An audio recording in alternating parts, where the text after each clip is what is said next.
so that hopefully I'll get some better footage here. So this is an interesting conversation. I'm really excited for today. We're going to be discussing what it's like to be a mother who has disabilities, and then also what it's like to grow up in that situation. So originally, my mom wasn't going to join us for absolutely no reason other than I didn't really think it was possible. But it worked out that she could join us today, and I'm really excited. So I have some questions for both of you, but I'm super interested to hear how your stories are similar and where they're different. I think when you have any type of disability, you have to learn how to function with that disability. You have to learn how to cope and learn different skills to kind of work around it. So I will be interested to hear where that's the same for both of you. So let me share this on Twitter. It still shows me on the phone. I'm not sure why. Discussing parenting with disabilities.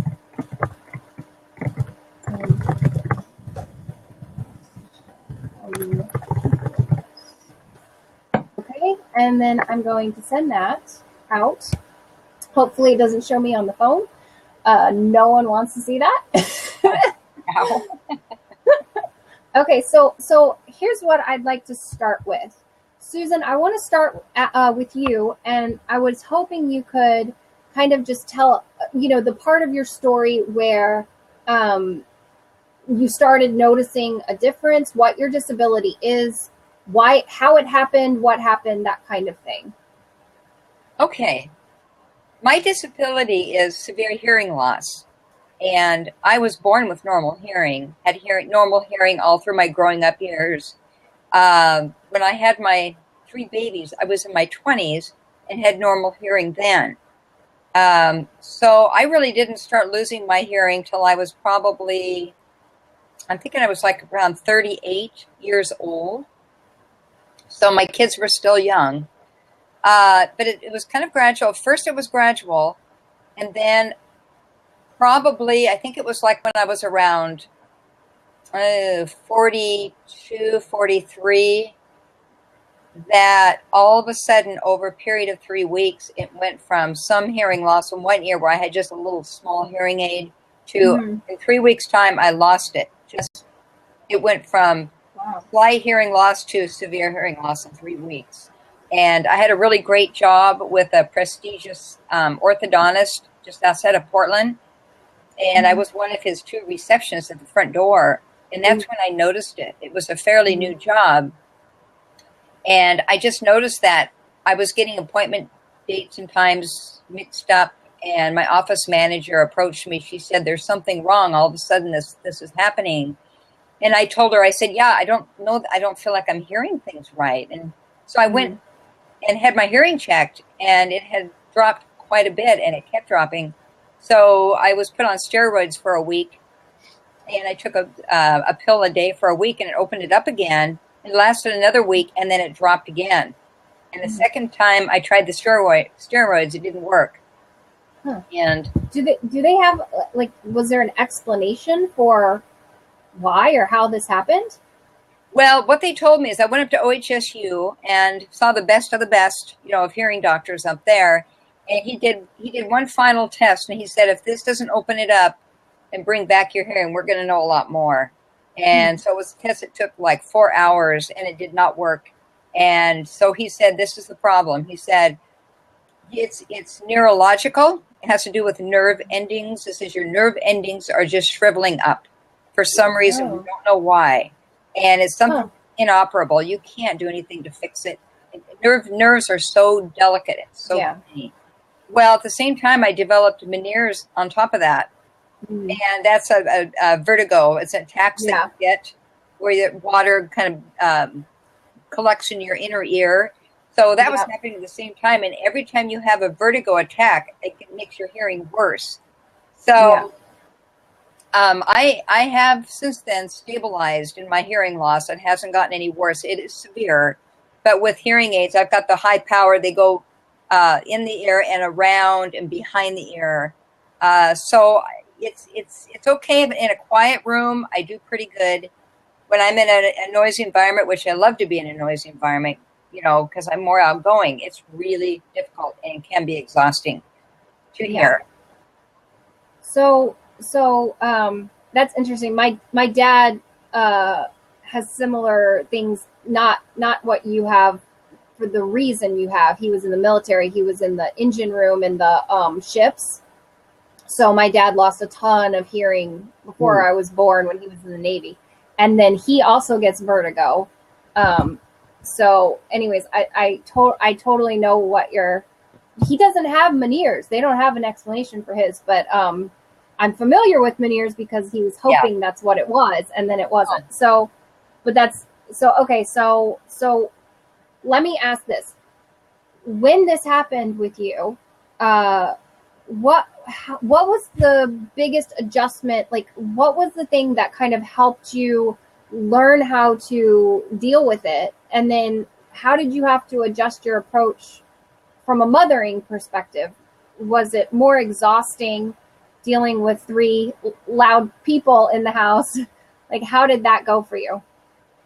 Okay, well, I think as far as adjusting, I lost my job. I couldn't, and it was like, I just cried buckets because I loved it. But I couldn't do it. They couldn't fit me with hearing aids right away because I was fluctuating too much. So I had to kind of drop out, and eventually I got a job working at a coffee bean company, sweeping up coffee beans on a kind of janitorial. I had to do some things. I was a single mom at that time. And so anyway, I did that for about 1.5 years, and I got sick of it. And I thought, I am not going to do this for the rest of my life. I can do so much more than this, and I want to do so much more than this. So I remember one night I was sweeping coffee beans, and I stood up and cracked my head on this big piece of equipment back in the back part of the plant, and I threw that broom down, and I said, that's it, I'm walking out now. And I went to the supervisor's desk. He was gone, and I wrote a note, and I said, I know you won't understand this, and I don't expect you to, and I'm extremely sorry. This is not my practice, but you won't see me beyond tonight. And I left. I said, I have to do this or I won't. And I left, and I went and got a job at Starbucks up at OHSU, which is meeting people at the front counter with it was insane of me, but with all this equipment going, the steamer and all that noise, Right. I'm trying to take orders, and it was stressful, but I did it, and I got myself back out there. So I'm glad I did it. It took a lot of courage, but I just figured I'm ready, and I can't take this anymore. So I did it. As far as my kids, they were older at that time. They weren't little, which helped a lot. And I think fortunately, my family is very loud. We just all talk very loud. So that helped me a lot.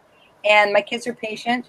And plus, they also understand when I'm not hearing something, and they'll come in and say, Mom, did you hear me?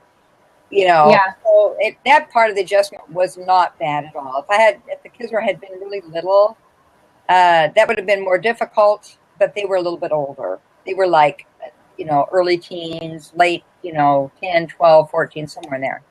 Well, and that's what I figured was having a house of teenagers was probably fairly noisy. So I wasn't sure if that helped versus hurt. So that was interesting that you said it helped, because I was thinking it would be too much stimulation going on. No, it really wasn't. So okay. So I'm gonna pause for a second, and I'm gonna ask my mom, which is interesting because I already know the story. Do you want me to tell the story, or do you want to tell the story of what happened? It's up to you. Doesn't matter to me. You tell it. You want me to tell it? Okay. So when I was born, they gave my mom the wrong medicine. Okay, now I just hear myself. There's an echo happening. Big. Oh, that's so annoying. Seriously, I'll tell it. You can't do it with that echo. I can do it too. Okay, so hold on. Susan. Yeah. You don't have your headphones aren't working, are they? No. Okay. All right. Well, we'll just go through it anyways. Okay. So when I was born, they gave my mom the wrong medicine. So she had there, it's gone. Yay. She had low blood pressure, which was perfectly normal for her. The nurse decided that she was that was bad and decided to treat it. But unfortunately, she read the medication incorrectly and gave my mom straight adrenaline instead of giving her the blood pressure medication. IV. Right. So she gave her the dosage. My mom said something's not right. She threw up and she had cardiac arrest. Oh. So it was 4 people on one side, 5 people on the other side trying to hold her down because she was just convulsing. They called the code over the intercom, which they are not supposed to do, and the 2 doctors it was a routine C-section, and it was scheduled, but the doctors hadn't scrubbed in yet. So when they heard that, and my mom worked at this hospital, I should probably say, so everyone knew her, and which probably affected their reaction a little bit. But the doctors ran in, not scrubbed, in their street clothes, ran in, and the OB just cut her open and got me out in 20 seconds. And the other doctor,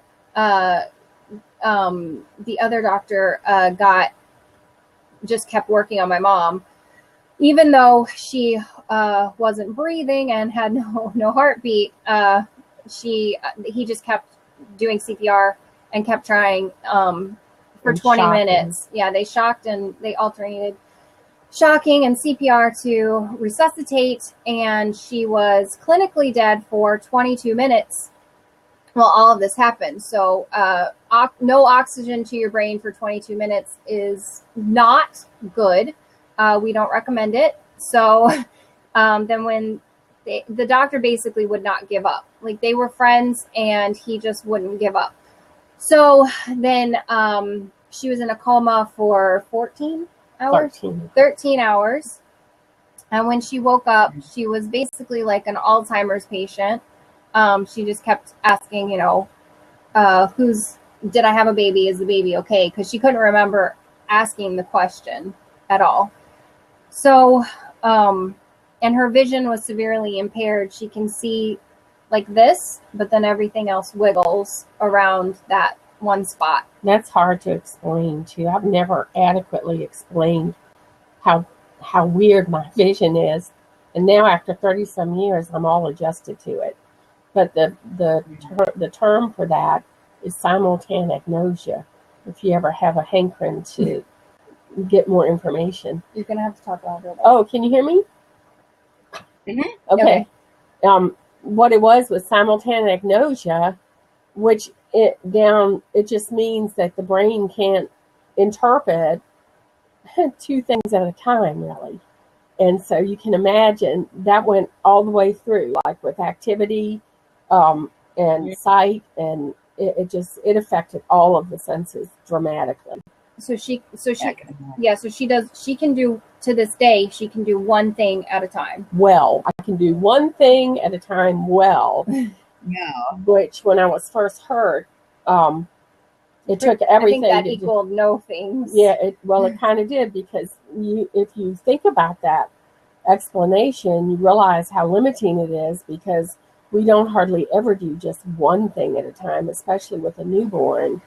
And my mother moved in with us and stayed for 2.5 years, and then my sister, who was then 19 or so, stayed another 2 years, and then I finally started taking care of things on my own, which was a mistake. We should have waited longer. I had a lot of anger management issues that were damaging to Laura, or for Laura to have to go through. But the drug they gave me is lethal. It's 1 to 1,000 adrenaline. It's never given IV because it balloons your heart. The patient usually can't be resuscitated appropriately, which is why some of the doctors in the room were saying that there was no point in continuing, because I was fixed and dilated, my pupils, which indicates severe brain damage and death. So thank goodness we got Laura out, and they steadily worked on me until and Dr. Hoyt said to them, we're going to have a rhythm. And the other doctor said, you don't have a brain. And he was like, that remains to be seen. So he really, Dr. Hoyt, against, popular demand, decided he was just going to get my heart working. So say, when they cut me wide open, my anesthesia hadn't taken effect yet, but I don't remember it. And I think it's very good that I don't remember that. Yeah. But that's really what saved me. It was all that hemorrhaging, the blood volume reduced to the point where the heart would respond. Whoa, how about that? It's amazing to me that we made it. It's amazing. But I had a lot of blessings. Yes. A lot of blessing. And my daughter has been my main support, even when she was little. And she was so perceptive and tuned into how different I was compared to someone else, like my husband, for instance, who didn't have any brain damage. And Laura, was just a part of my adaptation to such a large extent. I don't think it was fair for her at all, but it was kind of like that was the only way I could be a part of her. And so it's really been an adventure. Yeah. And then I couldn't have any more children after that because of the way things went. And that was for the better. I couldn't anyway, because I couldn't take care of 2 children. I couldn't even take care of Laura. My mother did that. And I started functional rehab at MCV almost immediately and went there for 4 years, learning how to do everything. Yeah, well, but let me interject here. So, for a while, I thought I wanted to do neuropsychology and work with other brain damaged people. You spend your whole life figuring out techniques and how to teach somebody. You think, oh, well, I have a lot of experience. I can just do that. But I figured out quickly that to do it personally and professionally every day was a little overwhelming, to say the least. But I just want to say, I spent a summer going to a closed ward with brain damage patients. And it was really interesting to me because I approach things differently because I've been around it for my whole life. So I approach things a little differently. And, the patient's response was just ridiculous. And I know that sounds terrible, and I don't mean it to sound terrible, but there was no motivation of any kind from anyone, and I meet people where they are. I only had one person really try, because we were making brownies and I wanted her to pour the water into the bowl. That was the goal of the session, was to just pour the water into the bowl. And the first attempt, she spilled the water. Big deal, So I said, yeah, you spilled the water. It's okay. I spilled water too. It's no big deal. You've spilled the water. Let's just try again. And she was like, oh, thank you. And she was so relieved. And I said, we're going to try again and you're going to be okay. And she said, okay, so it's just water. We'll get some more. We'll try again. And I said, this is hard. And she said, it really is. And I said, I know. I said, this is hard. So you're doing a good job. Just don't give up. So she took the water, she dumped it in the bowl successfully, and she was so proud of herself. And it was awesome, and it was really rewarding. No one else, same type of goals, same type of skills that we were working on, no one else would even try. No one else would even pick the measuring cup up. No one would even. No one cared. Everybody's like, "Oh, I'm fine." It was really frustrating for me because, what I watched happen. Oh gosh, I can get through this. Hold on. What I watched happen was, the level of motivation that my mom has is so high. And, she downplays it a lot. But, you know, the way she learned how to walk was she decided that you don't have to see to walk, and it doesn't matter. So she took a chair and she put it on top of a table, and she sat on the chair until she got used to feeling sick. And she forced herself to do that. Now, not one patient that I worked with would have ever done that. They just wouldn't do it. It was too hard.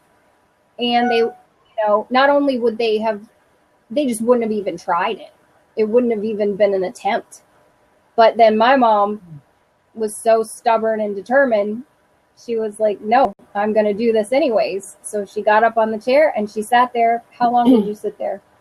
I don't know, quite a while. And another thing I did was I'd jump off the top of the table so I could start getting used to where my feet were in relationship to the earth because I couldn't really tell anymore. And it was an amazing journey. And I did a lot of things that made me extremely uncomfortable to try to beat the injury. And that's the truth. Mm-hmm.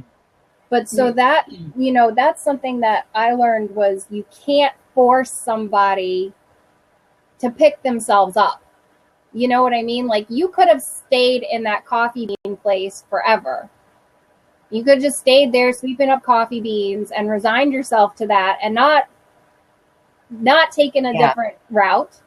You know? Yeah. You can't teach that. You can't make someone pull themselves up. You just can't. Yeah. No matter how hard you try, no matter how much love you put into it, they have to give you something to work with. Right. So, right. Like, and I didn't. So, you know, when I was little, this is hard to say in front of you. Sorry. Go ahead, honey. When I was little, you know, Mom spent a lot of time crying because she was different. And this is where Rose, I'd love to have your input on this, because for me, I mean, I hadn't known any different. What did I know? This is just who she was for me. So, and I know that that's, in a way, that sucks because I didn't know her before, and I wish I did. But in a way, it's good because you don't know, like, there's nothing to compare it to. This is the beginning for you, you know? So from the get-go, that was the baseline. And, you know, Mom was always saying, I'm such a failure. I can't do this. You must not like me, and all these things. And it was hard to articulate at 3 and 4 and even older.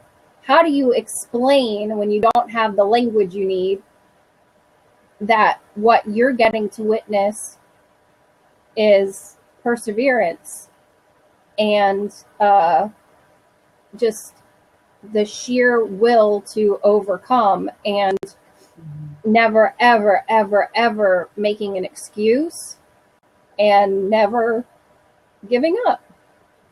And if I said, I'd like to go to the pool, she made it happen, you know, and she couldn't drive. And if I said, I want to go to the pool, she found a way to get us there, you know, and she found a way to get us home. And like, I remember when I was little, my favorite game was memory, which was really unfortunate. It was unfortunate. that was like salt in a wound for me. I guess I should also say, you know, I was a registered nurse, like Laura said, but I graduated second in my class when I was 20 years old because I skipped a year of high school and ended up in a 3-year program. So I was very cognitively able. And they said many times in therapy, it's like you're starting from 1 million and losing rather than starting from 1,000 and losing. In other words, I know what you're saying. Yeah. Like you had a lot to work with to begin with, and that's helping. Yeah, it definitely. I mean, you know, being very, very smart was definitely to her. I mean, you know, some of the coping things that she came up with were really brilliant. because, she'd go into a building with a piece of paper and she'd draw a map as she was turning, she made a map, and then to leave, she'd turn it around and follow it out. See, like that's pretty flippin' smart. Like even now, I don't have mental impressions accurately. Anything new, just like I can't close my eyes and see my daughter because I don't have the visual capacity to commit that to me. And all these things were horribly upsetting. I felt like I just was like Laura said, such a failure, even though it was the injury. Well, and even though, that's what I'm trying to say was that couldn't have been further from the truth, because failing in your situation would have been sitting there refusing to pour the water. Yeah. Failing would have been, I worked with a guy, he said he wanted to read. And I said, well, I'll work with you, and I couldn't get him to read one sentence.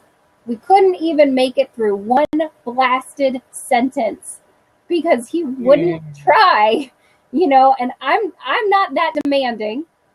I'm really not. And, I'd sit there for an hour and he wouldn't read one sentence. He was too busy proposing to me, telling me how it was too hard. And I said, you haven't even read 2 words. I get that this is hard. I will grant you the hard, yes, this is hard. You're exactly right. But how about let's try? How about let's just try? And I tried rewards. I tried,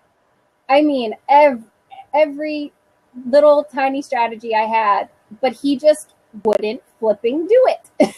So, and he was capable. He was capable. When he would read, he was capable of reading. And I never even got to work on comprehension. I never got to work on, I don't even know, I'll unlock the seat, Rose. I don't even know where his abilities lied because he wouldn't get through it enough for me to figure that out. So that, that's what I mean, when she would say I'm failing, I think that could, I didn't have the words to say, you couldn't be more wrong, because failing would have been giving up. That's to me. Hey, Rose, welcome. Hi. I'm really interested to hear what your impression of watching your mom go through this and how it, what it was to you. Because I'm saying, for me, this was just baseline. So I'm just curious what adjustments maybe that you made. Yeah, well, it was, when I look back, it happened so fast. We all knew her hearing was slowly going, but she was able to work through that and function. But when it hit that point where it went super fast, and just to watch my mom, just a woman that I'd always viewed, my mom is, she has a very free spirit. She doesn't like being held back or hedged in. And to see her against her will, something happening that was kind of holding her back and creating barriers for her and creating obstacles without her any control. She couldn't control it. That was a heartbreaking thing, honestly, to watch. It was really, because she didn't have any time to prepare for it. It just was boom. Yeah. Well, we have that in common for sure. Yeah. And, it's you don't realize how much, one of your senses, how much thank you, baby, how much you depend on it, So it was hard to watch her mentally accept it. She really, I watched her really fight it and not wanting to give in. And it was just kind of crushing her, because every time, before, and, she has really great hearing aids now that she's able to really function. But before that, I'd watch her in a public setting, just fighting to be to understand what was going on and to be a part of the conversation. And it would just exhaust her. It would wear her out. And we have that in common as well. Yeah, that was hard. But I think what was really awful was watching her have to deal with the Meniere's attacks. They would come on, we'd be out just doing something, and it was boom, come on her, and she couldn't stand up. She'd start throwing up, and you know, we'd have to like carry her out, and she'd be in bed for days. For days, it was just debilitating, and it happened all the time, and it happened to her all the time. So, I think, you know, that's the thing you have in common is it wasn't something you were born with. So you know how you were beforehand, before it happened. You know what you were able to accomplish, what you were able to do, and then to all of a sudden have to accept that you can't. You just can't do that anymore. And learning, you know, learning how to accept that. I think for us, for the kids, like my mom said, we're loud. It definitely has taken patience, a lot of patience for all of us, because we have to repeat things a lot. Sure. We have that in common as well. You know, we have to repeat until she understands it. And, you know, my mom used to really be ashamed of it. So she would just. We have that in common as well. You know, this is something she's really worked on, where she, you know, people would talk to her, and I could tell that she didn't hear anything that they said, but she would play it that she did understand it. And, but then things would get confusing because they'd be like, you know, and she got really good at, you know, so that's something I think we've all been working on with her of like, there's no reason to apologize, no reason to be ashamed, just tell people straight up, I can't hear, you know, and so she has been doing that. And I think one thing that really surprises all of us is just how impatient people are. People don't want to, they have no tolerance. Like if you don't hear me the first time, too bad, you know? Yeah. So I think it's sucks to be you. Yeah. I think it's just been, where my mom is at now. I think this has been as hard as it's been. I think it's been kind of like a major refining fire for her in her life, because it's taught her to just really, accept, like let go, you know, find peace in being in a situation that's out of her control, and then rebuilding herself as a person, like finding the strength. It really revealed her true strength as a person. That, you know, like you mentioned, she didn't let it crush her. She fought and she fought and she fought and she fought to the point of like, you know, absolute exhaustion. And I was just looking back. Don't you feel like as the child watching that, like what an amazing example that is? What an amazing example is set, because, you know, this is life. It can happen to any of us at any time. You never know. Yep. So, you know, I think my mom really instilled in us that you don't base your value or your worth or anything on like your present circumstances, your physical appearance. Because anything could go at any moment. It could be gone. You really have to build on who you are as a person, your character, your strength, your integrity. And because when the fire hits, those are the things that really do remain. And I think both of these moms are prime examples of that, because, you know, most people would have just found a rock and crawled underneath it, you know? Well, and scary. I'm not saying that that's not a warranted reaction. Absolutely. You know, absolutely. You have every right to sit there and wallow. You know, of course you do. But what I'm saying is, at some point, you have to actually try. You know, and if you don't, you are like, what if, you know, look at my dad. He refuses to get hearing aids. Now that is annoying. Like, you know, you did what you needed to do to work with what you could work with. You know, it's one of those things where, you know, the not giving up, and that's what I couldn't say when I was little was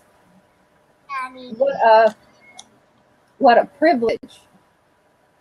Yeah. Because no one else saw her working that hard. No one else did. Yeah. You know, I'm the only person on the planet. I mean, now my grandmother saw it, and my dad did. But as I got older on a day-to-day basis, I feel like I am the one witness to that. And, you know, that wasn't lost on me when I was little. It just wasn't. And, you know, but I didn't have the words to express that. So, you know, I would like to hear what you've noticed as a grandmother now. Do you notice Pax trying to like compensate? I mean, he's probably not old enough yet but do you notice anything, coming up for you being around a baby in this situation? And expand on that again. What exactly? So you with PAX now, with your hearing the way that it is, do you notice yourself using any type of coping strategies or using any type of adjustments for him? And does he adjust for you? He's awfully young yet He's for him very to young. understand. Right. But for me, I realized that he's going to be frustrated with me more so than people who hear normally because he doesn't understand yet. Yeah. And I try really hard to get down. I've asked my daughter several times, I'll get down and he's trying to tell me something. It's garbly right now. Oh, God. And I'll try to get down on one knee and try to understand. And then I'll look at Rose and say, do you understand what he's saying? So I'm trying to give him a response by looking at Rose and saying, can you tell me what he's talking about? And oftentimes she does, and then I'll respond to him. So I'll use her as a go-between. Yeah. If I can't figure it out myself, or if she's not around, I'll try a few things. I'm used to kind of brainstorming, see what could he possibly say, or what could he possibly want, So I'll try to could it be this, could it be that? Show him, are you hungry? You want something to drink? I'll try to. Which kind of exhausting, but then usually you kind of watch him and point. Sometimes he'll point, and then that will kind of do me in. Yeah, I mean, does that frustrate you now? Because the last time you were with babies, you could hear. Does it frustrate you? Yeah. Well, No. That's true to a degree, but I remember my son, who's 32 now, when he was about the same age. And he wasn't able, it's just before he could talk. Yeah. Just like Patsy is. Yeah. And I remember one time standing in the kitchen, he came up to me. He was only about 20 months.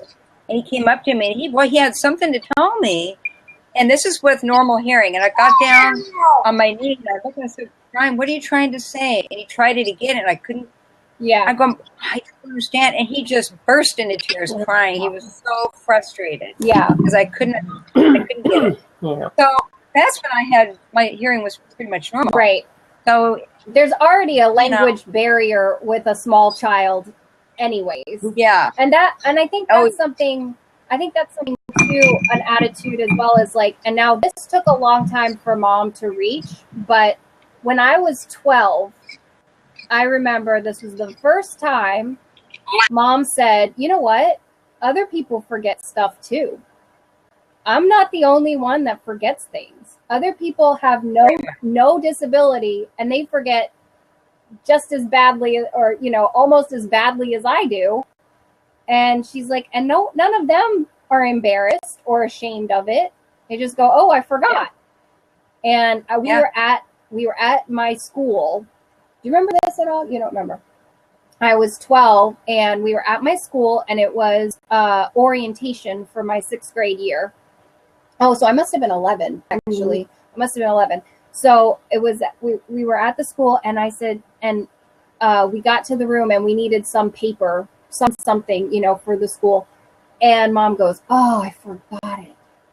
And I started panicking because normally that's when she would be ashamed. And I started saying, I'll tell him I forgot it, and coming up with ways it was my fault instead of her fault, which is what we tended to do.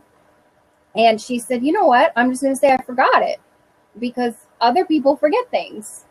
And that was the first time she ever said, you know what? This happens to other people. It's not just because, it's not just this me. Huge grief response. Yeah. And so and she just laughed it off. It was the very first time she laughed at herself.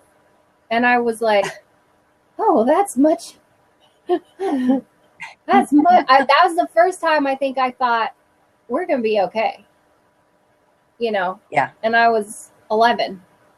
And I thought, this is going to be okay. We're going to survive this. And that was a big relief. I mean, having humor in it was a big relief, and I don't know if you guys laugh about it at all, but sometimes, Laugh or cry. Yeah. Yeah.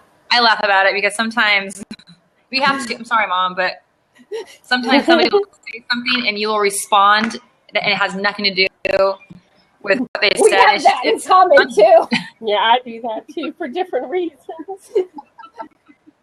And sometimes it is funny. You have to, and I'll repeat something that somebody said, and it sounds very much like it. Yeah. You can see, but it's a whole different meaning, and we just have to stop and look at each other and just burst into laughter. It's like, but you have to learn to laugh. You have to, because if you don't, it'll break you. It will. And one thing I wanted to add is my grandmother, my mom's mom, was deaf. She had the same thing. I am actually deaf without my hearing aids. Yeah. Without these hearing aids, I wouldn't be able to carry on a conversation. I wouldn't hear you at all. Right. Nothing.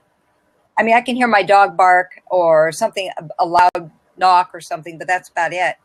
So anyway, my grandmother had the same thing happen to her about the same age. But back then, they didn't have the hearing technology they have today.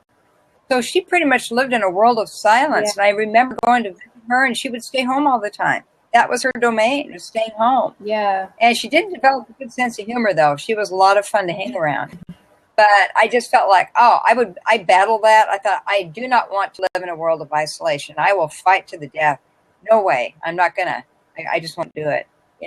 I'll be out there if I have to make a fool of myself every single day. I'm going to stay mainstream. There's no way. You're not going to keep me down. Yeah. Like, would you say, and I don't know the answer to this, would you say that you felt that way? Or do you think that came later? Because I see that in you, what she just said. I see that attitude in you.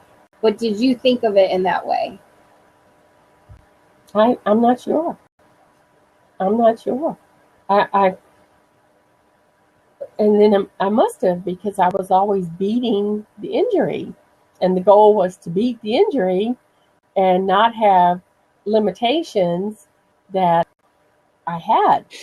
So I guess we do have that in common. We should get each other's contact information. But then Mom will lose it. Yeah, I'll lose it, and Laura will have And to she'll do call it. you, and then she'll forget. So just keep that in mind. absolutely. But it's interesting to me. Everything like what Rose was saying. It's so interesting to me how many similarities I was going to say that we have here. There are similarities.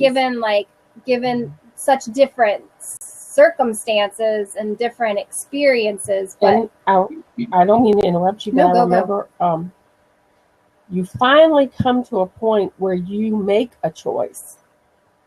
Even though the injury has taken away your choices, you get to a point where you can have that privilege back and decide, I'm either going to be the best I can be for my family, or I'm gonna be the opposite of that.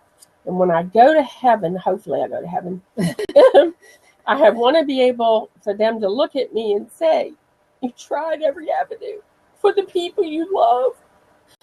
And that's really what my life is made of. And it's a good thing. It's the people I love from moment to moment.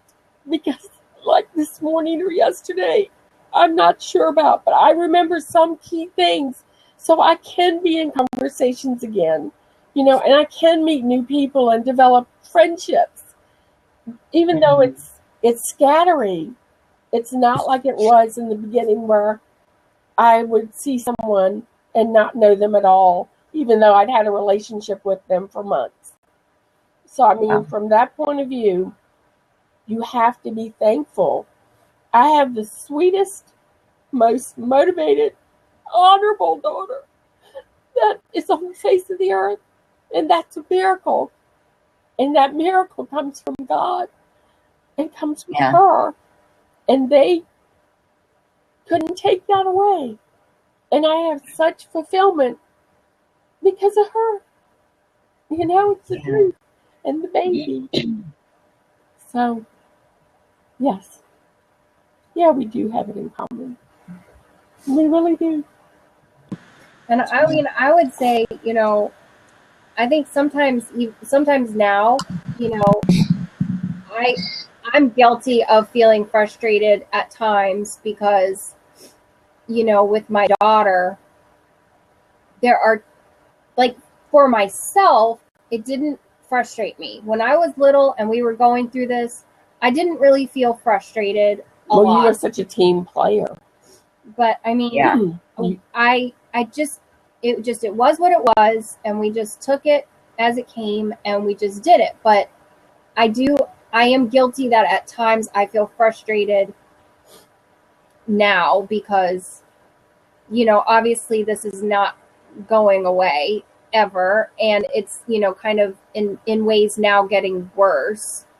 So at times I feel frustrated because it affects my child, and at times that I'm guilty there because I have those frustrations. And I don't know if Rose, you ever feel that aspect of it, of like watching, like I watch Lily sometimes kind of like compensate here and there. I watch Lily do that, and I'm like, oh, I have that feeling. And I'm guilty of that. And I'm working on it.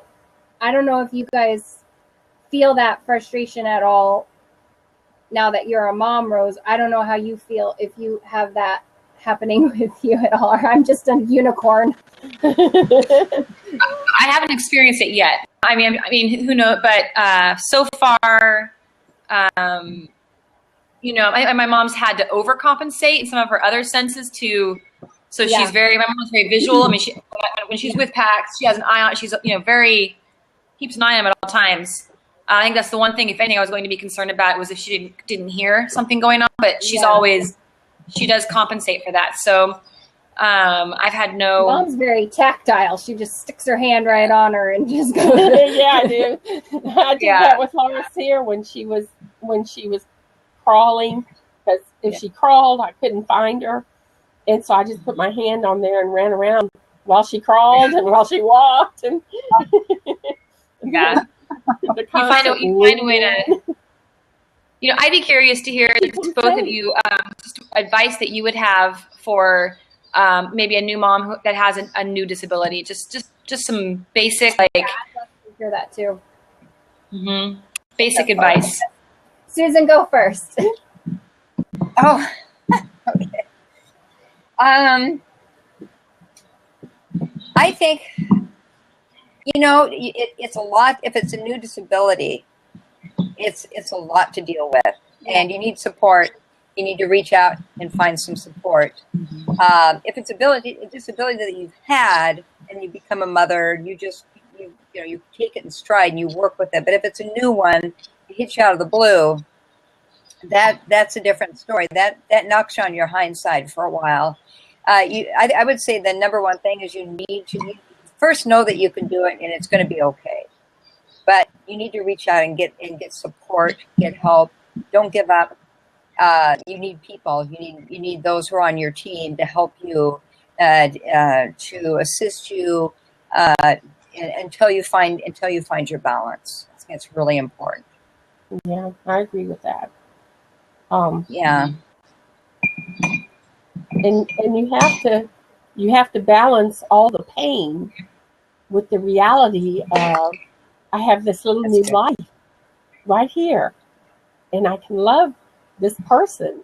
I don't have to remember it myself, but she will remember. She will remember how I adore her, and that becomes a choice. And you can make that choice, and no injury on earth, for me, was going to keep me from loving her and making life as pleasant as it could be. And I'm still working on that. That's so funny that you said that, because that's almost exactly what I was going to say. I was going to say, disabled or no, that love is what matters. Because even though, you were struggling, even though you were grieving and I was your counselor Yeah, on a when you regular were 3. basis. And even though all of those things, I knew with 100% certainty that I was loved. And I don't think there's anything else that you can do better than that, because at the end of the day, being loved really counts a lot. So if you know that, it gives you that foundation in your life, you know, to feel that, to feel happy, to feel, you know, okay, and to handle it. Because if it were me, she would have done the same thing, you know. And like, we went through hell together, and there's nothing in the world that can change, you know. When you have a partner, you have a partner, and that's it, you know. So it's like that line in What Dreams May Come: if I'm walking through hell, there's nobody I'd want by my side other than you. Yeah, and I had you by my side, and I still do. But you know, it's that love is what counts. It counts, and you don't have to be able to play memory. It was, you know, doesn't matter if you get no matches. Turn up the cards. Like, it doesn't matter. And wouldn't you know, Lily has memory. She has a game Yeah, of memory. And it used to she's be, not good at it, though. it used to be, if I even saw the box Yeah. of memory, I'd cry for like 2 days, I know. Yeah. And now I just turn it up and realize there's no hope for winning. So I might as well just turn them up and let her enjoy it. So that's what we But do. that's what you did with me. You just turned the cards and let me have fun. And when you got a match, we celebrated. Yes, really. But that's love. You know, that's love. It is. Rose, what are your big takeaway lessons? I mean, I see the lessons in you, knowing you, but go. Oh, we can't hear you. Yeah, I'm here. On. How about now? Yes, there you go. Yeah, I think the big takeaway lessons, like both of you said, if you're a new parent and you're experiencing a new disability, I think, and like Laura, what you said, I think that you're well within your rights to have a hard time and be frustrated and upset, and to go through your process that might involve, you know, anger and denial and whatever it takes. But I think at the end of the day, you do have a choice to choose love, and whatever it takes to keep that love as like the beacon, the priority in your life. I think it's a daily choice, a daily decision to keep pursuing that. And some days you might fall flat on your face. That's okay. You know, you have a new day the next to try again. You keep trying and trying and trying, and you know, it does get better. It does. Like, you will be okay. Yeah. You will be okay if you choose to that path of I'm not going to be a victim to this. I'm going to be an overcomer. I am going to overcome, and I am not going to let this disability define me as a person. Or, you know, it's easier said than done. Much easier said than done. You know, and it takes time. It takes time. Yeah, you have to have patience with yourself. Yep. But I mean, your kids will see you trying, and that does count. Yeah. It doesn't not count. Just because you screw it up, maybe. The trying matters. Yeah. And love matters. And you know. And don't be ashamed. You know, I think the big thing is, like, if you have a disability, don't be ashamed of it. If people give you crap for it, then they shouldn't be in your life. If they don't have patience, if they don't show you compassion or understanding, cut them out. You know. Totally agree. Mm-hmm. So I'm there, done there. I'm going to put a couple of really great articles I just found here in the chat on just parenting disabilities. And I think, you know, I think that shame really ruled our lives for probably far too long. And had I been older, I would have said that, you know, but I didn't know how to say it. And I didn't really even know how to pick out the word shame. You know, I didn't know how to express that. And I really, if I have like, I wish I had been able to say those things. I wish I had been able to say, when she said she was a failure, I wish I'd been able to say, Mom, every mom feels like a failure. You're just a normal mother. Like, there's nothing, that's just how you feel when you're a mom, like that is just a human mom experience. That's not you actually being a failure. Do you know what I mean? So like the shame I think can be debilitating and just completely overrun you. And you have to, reassure yourself, even if no one else is reassuring you. Tell yourself, give yourself permission to feel proud of the work that you're doing, to feel proud that you're still in it, you're still trying, you're still working, and that you're doing the best that you can, and that, your child feels loved. Remind yourself of those things regularly, because other people's opinions don't really matter, because they're not in your home. And if the people in your home are being butts, you've got to start in your own inner truth of what you know to be true, of not feeling ashamed. There's that little baby. Look at that. Oh, look at that face. And, you have to start with that inner truth, and then Jackie. And then hello. Did you go to the park? Did you? No. Look at his little face. He's so cute. That hair. He looks like his father. So much like his father. Sorry for the interruption there. It's totally fine. But if you have to, like Susan said, find people who support you. You have to. That's really important. That is really. And you learn who your support, friends, understand. you learn some who role your models friends are. Yeah. And they don't re-victimize you. Yeah. Your friends do not re-victimize you. Yeah. Been meeting a lot of people in the last 30-something years that did the opposite. Yes. Well, this was really awesome. I just want to say it's interesting to me because I've kind of gone through life feeling, like I said, like a unicorn, because I know no one who's been through what we've been through. Like, no one. Never met anybody who was raised by a brain damaged parent from day one, ever. So, I felt pretty alone for a long time. And this conversation today was really good for me, because you guys really mirror my experience. And that's lovely in a way. I mean, I'm sorry, but it's nice to not be totally alone.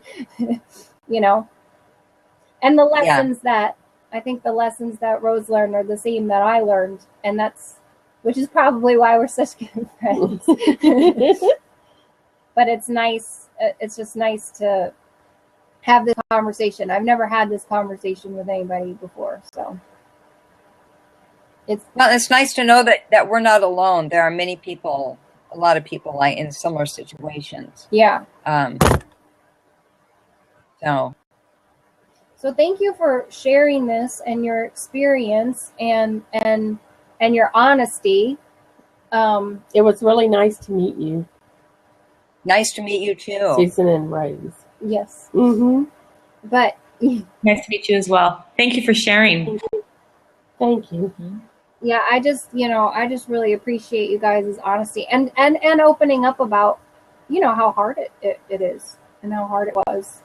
It's really lovely to connect. So if we have helped anybody, encouraged anybody out there, we're very happy about that. Because it's a rough road to walk. And there are moments when you feel on top of it, and there are moments when you feel like you're just dragging along. And then there are moments when you just want to lay down and just say, let's just end this day, or this situation or whatever. I just want to get out of here, but it's a new day. It's always a new day. Absolutely. Well, All right, thank you very much. And our next blab will be, let me look at the calendar. Sorry. I've been immersed in our conversation and I don't remember. Okay, May 6th is the next blab. And our topic will be discussing motherhood from the standpoint of losing your personal freedom and struggling with some of the loss of freedom. And I say that, and I can already hear people say, "You're gonna lose your freedom." I don't mean it like in a bad context, but let's be honest. As a mom, you do kind of lose some. Some of your ability to just get up and do whatever the heck you want. All the way down to having to have a bathroom buddy. True. So, exactly. You can't even poop alone.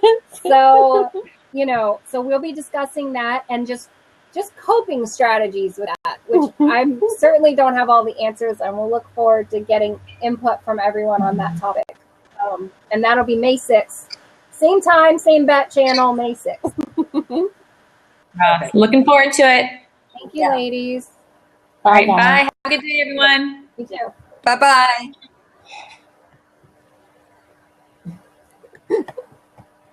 It's not letting me pause the recording. Let me call these. There we go. The air conditioner people are coming.